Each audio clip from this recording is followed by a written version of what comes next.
Hi hello అందరికీ నమస్తే అండి. Welcome to my channel. Please చూడండి కువైట్లో బీచ్ ఎంత బాగుందో. సాలీ దగ్గర అంటారు ఇది. ఈ బీచ్ కూడా అంత బాగుందో కదండి. ఇక్కడ ఇల్లులు ఉంటాయి, గెస్ట్ హౌస్లు. ఆ గెస్ట్ హౌస్లోకి వెళ్తాము. కానీ మా పరిస్థితి చూడాలండి, నిజంగా బీచ్లో దిగినప్పుడు ఉంటుంది.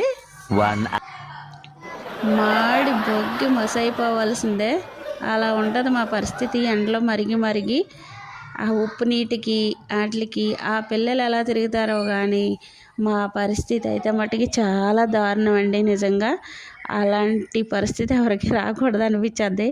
ఇండియాలో ఎన్నిసార్లు బీచ్కి వెళ్ళినా బోర్ కొట్టదు, కానీ ఇక్కడ మట్టుకి బీచ్కి వెళ్ళాలా అనిపిస్తుంది. ఇంట్లో పనిచేసే వాళ్ళకైతే మరీ దారుణం, మాకులాంటి వాళ్ళకి. ఎందుకంటే పిల్లలతో తిరగాలి, చెయ్యాలి, అలా ఎక్కడ పరిగెడితే అక్కడ పరిగెట్టాలి కదా. అందుకు మా పరిస్థితి అలా ఉంటుంది. ఆ ఉప్పు నీటికి ఒళ్ళు మాడిపోయినా, ఒళ్ళు మంట వచ్చినా, ఏం చేసినా ఏమీ చేయలేం. కానీ చూడడానికైతే చాలా అందంగా ఉంటుంది కదండి. కానీ అందులో దిగినప్పుడు తెలుస్తుంది దాని బండారం ఏంటనేది. ఆ ఉప్పు నీటికి, ఆ ఎండకి. అయినా కువైట్లో ఎండలు ఎక్కువ కదండి. ప్లీజ్ ఈ వీడియో నచ్చితే లైక్ చేసి